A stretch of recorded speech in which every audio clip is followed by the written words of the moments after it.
ক্রিকেটের ছোঁয়া আমাদের মধ্যে আছে, তো আমরা চাইবো ওর মুখ থেকে কিছু শুনতে। আর আরেকটা কথা, আমাদের দাবারুদের মধ্যে একটা ইউনিটি থাকতে হবে সব সময়। এর মধ্যে দু একজন ঢুকে কিন্তু অনেক একটু গ্যাঞ্জাম কোন্দল লাগানোর চেষ্টা করবে। আমাদের সবাইকে এক থাকতে হবে এই কারণে যে দু একজনের জন্য যেন আমাদের পরিবেশটা নষ্ট না হয়। তাদেরকে আমরা প্রথমে বুঝাবো, তারা যদি না বুঝে তাহলে আমাদের শক্ত হাতে তাদেরকে বাদ দিয়ে আমাদের পথ চিন্তা করতে হবে। ঠিক আছে, আমরা সবাই এক থাকবো ইনশাল্লাহ। আমি আপনাদের ডাকে সবসময় আসবো। আপনারা যেদিনে যে কোনো টুর্নামেন্ট করেন, আমি আরবিটার, আমি টুর্নামেন্ট ফ্রিতে আপনাদের করে দেবো ইনশাল্লাহ। কারণ আপনারা আসছেন, আমি এর প্রতিদান তো দেওয়ার চেষ্টা করবোই সবসময় ইনশাল্লাহ। আপনারা, আমার ভোট আমি পেয়ে গেছি, আমার ভোটের দরকার নেই। আপনারা যে পর্যন্ত আসছেন এটাই আমার ভোট। জারিনের কাছ থেকে আমি কিছু শুনতে চাই।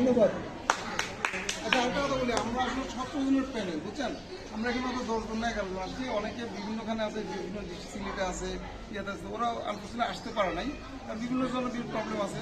তো ওদের আপনার লিস্টটা পেয়ে যাবেন, আমাদের প্যানেলে কে কে আছে ডিটেলস পেয়ে যাবেন। ওমন্দি ভাই, ওটা ফেসবুকে দিয়ে না,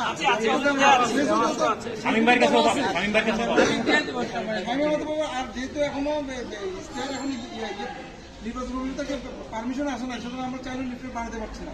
11 দিনের পরে আপনি ইনশাল্লাহ আপনি হাতে পাবেন।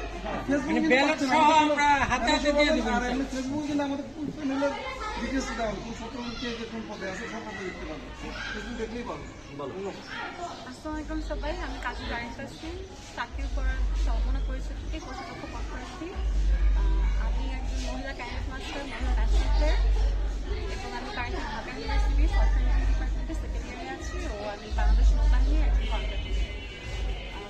আমাকে হলো শাকিল স্যার, বরক স্যার দুজন মিলে আসলে উৎসাহ দিয়ে চ্যানেলে এনেছেন। আমি ওনাদের কাছে অনেক কৃতজ্ঞ থাকবো যে আমাকে এত মানুষের, এত প্লেয়ারদের সাথে কানেক্ট করার একটা সুযোগ করে দিয়েছেন।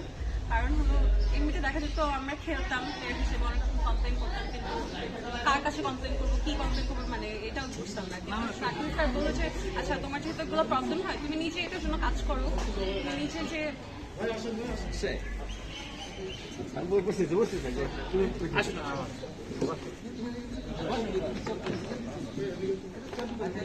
বক্তব্যটা আমরা আবার একটু পরে 1 মিনিট করে নেবো। আমাদের মাঝে আমাদের প্যানেলে আমার মনে হয় যে এরকম কেউ নাই যারা হলো নিজের স্বার্থ সিদ্ধির জন্য কাজ করবে। সবাই প্লেয়ারদের জন্য কাজ করবে, কারণ আমরা নিজেরা অনেক প্লেয়ার, আমরা নিজেরা ফেস করেছি অনেক রকম প্রবলেম ছোটবেলা থেকে খেলে। তো আমি ট্রাই করবো যে ইয়াং প্লেয়ারদের জন্য কাজ করার, ইভেন প্লেয়ারদের যেসব প্রবলেম হয় সেগুলোর জন্য যাতে ফেডারেশন নিজে প্লেয়ারদেরকে হেল্প করতে পারে এরকম কাজ করার। তো আমাদের জন্য দোয়া করবেন এবং আমাদেরকে সমর্থন করবেন, এটাই আশা করি। Thank you.